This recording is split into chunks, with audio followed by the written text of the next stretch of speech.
Hey everyone, it's your girl Kate at Brooks. Sorry, my hair is like wet. I just washed it. I just got out. I just came back from working out. I'm trying to lose some more weight. Yeah, I'm trying to lose some more weight before I go to basic. I go in like 4.5 weeks. Some of my muscles are coming back. I got my little cuts and stuff. You know, I'll be working, but honestly, I played basketball for 4 years in college, high school, varsity for 4 years, and I was very athletic. I just fell out of it after I had my son, and part of it was due to bed rest. So, yeah. But anywho, this video is about MEPS and the physical and security clearance if you have to get a security clearance. If you're wondering if this video applies to you, I would say yes if you're considering joining any of the branches, because all the branches go through basically the same thing. I don't know any other branches if they did go through anything different. We all basically were together the entire time. Some people left from the hotel to basic or BMT, and others they went to just do their physical, or they did their physical and swore in. I did my physical and swore in that day. So the hotel stay, let's talk about the hotel stay. The hotel stay, I got there. My recruiter was not able to check me in because he was at training. So what the specialist that dropped me off, he dropped me off and like checked me in or whatever. And the first thing I did was I had to go watch a video. So I went and I watched this video, and basically the video was talking about what your day at MEPS was going to be like, and sexual harassment, you know, where to report it, how to report it, stuff like that, which is a very big deal. So after I did that, I signed in physically, just on a clipboard. My recruiter wasn't there, so I had to have his phone number. Luckily, you know, I did have my cell phone with me, which is not a big deal. You can bring your cell phone. And then I was able to get my key. I was able to get like this little pamphlet here and a little card with the rules. This pamphlet is basically talking about sexual harassment and basically how to stay safe. I'm not sure if you guys can see, but those are the rules, the hotel rules, the rules if you're leaving out for basic, for airport, all that good stuff. So I guess I'm glad I kind of kept it, because I will be going to the airport. I don't know how it will play out for me. You get your key, you get the little pamphlet, you get this little card, right? And the card, it basically has those rules on it about, you know, the hotel. Your curfew time is 10 o'clock, what time you have to wake up. Nobody's allowed in your room unless it's you or your roommate, and they are watching the halls with cameras. Let's see what else. You get a dinner voucher as well when you check in, and there is a roll call. The roll call we had was at 8:30. I think it was, yeah, 8:30. The roll call we had was at 8:30, and basically she just wanted to make sure everyone was there, and she gave us the buddy system. The buddy system really only applied if we left out of the hotel, or if we went swimming, and when we checked out. Yeah, so whenever we checked out as well, that's when the buddy system applied to us. But me and my roommate, we were just like, you know, she was really cool. We were just like, you know, we got to get used to it anyway, you know, especially if we pass this physical, which we both didn't have any doubt about passing it. But we were just like, we just might as well just go ahead and kind of get used to it. So we just kind of hung out with each other the entire time while we were there. She had already eaten, so she went down with me to get my food, and I guess it depends on what hotel you're at, the food quality. I hear a lot of people talk about the food and stuff, but I guess it just depends on what hotel you're at. The food that I had was okay. I had a really huge Caesar salad, like it was huge, and then the dessert, they were so strict. They're like, get one dessert, but the dessert was huge. Like the freaking Rice Krispie treats was probably about this big, man, and the brownies were huge too. But anywho, curfew was at 10 p.m. Like I said, there were cameras. Like, you just had to be in your room. You didn't have to be asleep. But You did have to be in your room by 10 p.m. and then you have a wake up call at 4 a.m. And when you go check out, you check out with your buddy and you turn in the rules card and you also turn in your key.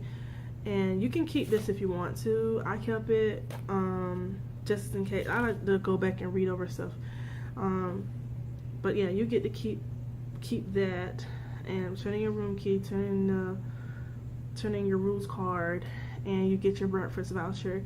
And then after breakfast, you go get on the bus and go to MEPS. And once you go to MEPS, you get there. We got there about 6 a.m. or so. Probably 6:30, 6 a.m. I'm not sure.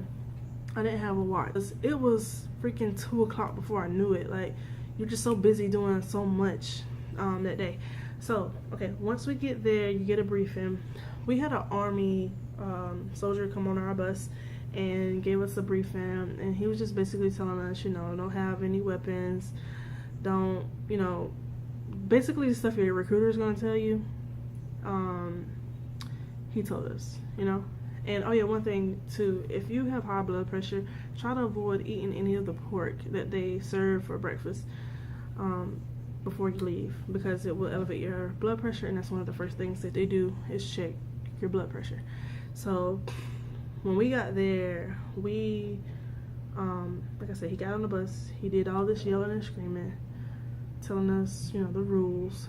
He was extremely loud because I was like right there, and I was like at the very first seat, and he was like rah rah rah in my ear. Once you get off the bus, you watch another video about sexual harassment, what your day at MEPS is going to be like. Then you split up, you scatter into groups. You scatter and you go to whatever branch you're joining, and you get your little packet that your recruiter has put together for you. If you've never done the scan with your fingers to check in and out of MEPS, you will do that. I did that when I went to go take my confirmation test for my PICAT. So it was quick and easy for me. I didn't have to take my picture, all that good stuff. So all I did was boop, scan in, and I started my physical process. The physical process, that includes eye exam, audio, checking your ears, blood pressure, HIV, pregnancy, drug tests, and then they do like an ortho check, and you talk to the doctor. And also, if you're going officer route, you're gonna have to do a security clearance. That's not a part of the health check, but that is going to be something that you'll do while you're there that day. At least you want to get it done because it's not that long, and you know, why not just go ahead and get it out of the way. So the eye exam, if you wear glasses, I would say, or if you have a prescription to where you have to wear contacts, like me, I don't have to wear contacts. I'm like, I can see, but I'm like 17-20 or something like that, which is not bad. And I'm like 20/20 in one eye, not sure which one, but I don't have to wear contacts, you know, contacts, and I don't like playing in my eyeballs and stuff, so contacts is not for me. But once you get there, the first thing we did was we grabbed these little packets. He waited until everybody was able to go through, which we had probably a group of 20, I think. And once everybody went through, got their blood pressure checked, then we came back to the room for like a brief, and then we just filled out papers and stuff like that that they had already had for us, and signed necessary documents and stuff, and we did it as a group, so it wasn't bad. And then you do fill out a medical form that you filled out with your recruiter all over again in there, and it's quick. It's not tedious at all, unless you just have a lot of stuff wrong with you.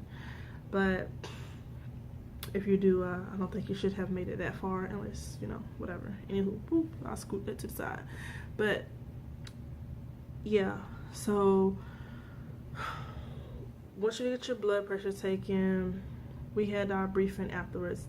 We have audio check, and then you have your eyes check. If you wear glasses, take your glasses with you, because you can use them on like the colorblind test, but other than that, like, you have to take them off. If you have on contacts, they're not gonna ask you to take your contacts out. At least I didn't see anybody take their contacts out. I know a few people, they lied and said that they didn't have contacts in when they did have contacts in, And another girl that I knew that had contacts, she brought all her stuff. She was ready to take them out and everything. I don't remember seeing her take them out, and we were like back to back the entire time. But do bring it just in case. We were in the midst of receiving Hurricane Matthew, and I think everybody was ready to go. All the kids were out of school. Some of the soldiers that were up there, or I don't know if they were soldiers, the people who were working on us, the technicians and stuff, their kids were up there because all the kids were out of school. So it was kind of crazy. After that, you go to your separate ways. The males and females pretty much split, and while you're splitting, you go get your blood taken, for the HIV. And basically, if you do have HIV, they will notify you. If you don't, they won't notify you. And they say give them about 3 weeks or whatever. And it's hard to not talk about this, but we had one guy who flipped out. He was joining the Air Force. He got in trouble too at the hotel, but he was joining the Air Force and he flipped out because he had a phobia of needles. Like, I felt bad for the kid. I really did. His mom had to come pick him up. But after that, you go take a PP test and you do pee right in front of the person. But they tell you during the little briefing I told you about after you do your the blood pressure. After you do that, they tell you, if you're ever uncomfortable, you can have someone else in the room with you, to come and watch. But everybody's doing it. It's not uncomfortable at all. I mean, it's nothing to be scared about. This person is just doing their job. They're not trying to look at you sexually or any of that. They're just doing it. Trust me, I'm sure that they don't want to be doing it, I mean, after a while, it just becomes like second nature. It's just, you just gotta pee, shoot, everybody's doing it. So for women, they're gonna give you a pregnancy test right there on the spot, and that also does your drug test as well, and they take for protein, sugar, and something else, just to make sure, I guess you're not diabetic or whatever.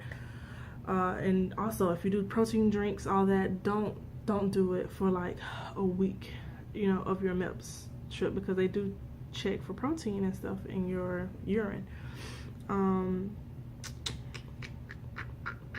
Talk about ears, blood pressure, HIV. Yeah, so your ortho, that's where you do like the duck walk. You do a bunch of funny little things, but they're not hard, Now, if you don't balance really well, I guess it's going to be a little difficult for you. But look up the duck walk on YouTube. It's not bad at all. So after all that, and you talk to the doctor, you go in and you have a one-on-one checkup like with the doctor. The doctor, she didn't interrogate me. She just asked to pull your pants, your underwear. Could you go in, you strip down to your bra and your underwear, and we didn't have no blanket, nothing to cover us up. And I mean, you're in this area where you're basically in your drawers the entire time. You weigh in your drawers, and then when you go into the room with the doctor, you in there by yourself, and she do like a check of your vajayjay and like your top. It's easier to wear a regular bra and not a sports bra, because you do have to take your bra off, and they do like the breast cancer check. She makes sure you're a woman down there. Somebody asked about an anal check or something. I didn't get no anal check, They just checked, like looked. It was like 2 seconds, and then you pull your clothes back up. It wasn't bad at all. And after that, you find out if you're cleared to join, United States military, and you get your congratulations or your denial or whatever the case may be. A lot of people were accepted that day that I know of, and a couple people, like one guy, he had to go get additional eye work or eye test exams or something done, and that one guy who freaked out, of course his mom had to come. He had to go see the doctor that was there, which was interesting. But after that, I did my security. I went to my office and then got everything processed. And I guess we had to fill out this long survey with the guard, and I was falling asleep doing this survey. I ate lunch, and I was able to, I'm trying to think, guys, I'm sorry. I ate lunch. After I ate lunch, I did my security clearance, because he had to fill out all my, get everything together for the guy for the security clearance to look at. But once I got in there with my security clearance, my security clearance didn't take long at all. Like, it didn't take long at all. Like, it took about, I wasn't in for 5 minutes. It's just like, you fill out this paper, basically to say, you know, if you are in any debt or whatever, and that's about it. And after that, you swear in, and you have different times to swear in. Your family can come up there to watch you swear in. I called my family to come up because I am not far from MEPS at all. I called them as soon as I sat down with my counselor, and that's the person that you will pick your job with, all that stuff. I'm going in as an 09 Sierra, so I didn't have to like worry about AIT, all that. So I just kind of basically picked the first ship date, because from what my recruiter tells me is you can't go to basic and then wait like a month or so and then go to AIT. Like, you have to do them kind of back to back, within a week of completing basic or something like that. But yeah, if you're married people, make sure you take all of your dependents, that is including your husband too. Make sure you check all the documents, your marriage license, birth certificate, social security cards, all that good stuff. Don't forget your social and your driver's license ID, because those are the main 2 things that you're definitely going to need while you're there. And I think that's it. If you have any questions, please drop them below. I'll try to keep this video under 20 minutes, and I think I did it.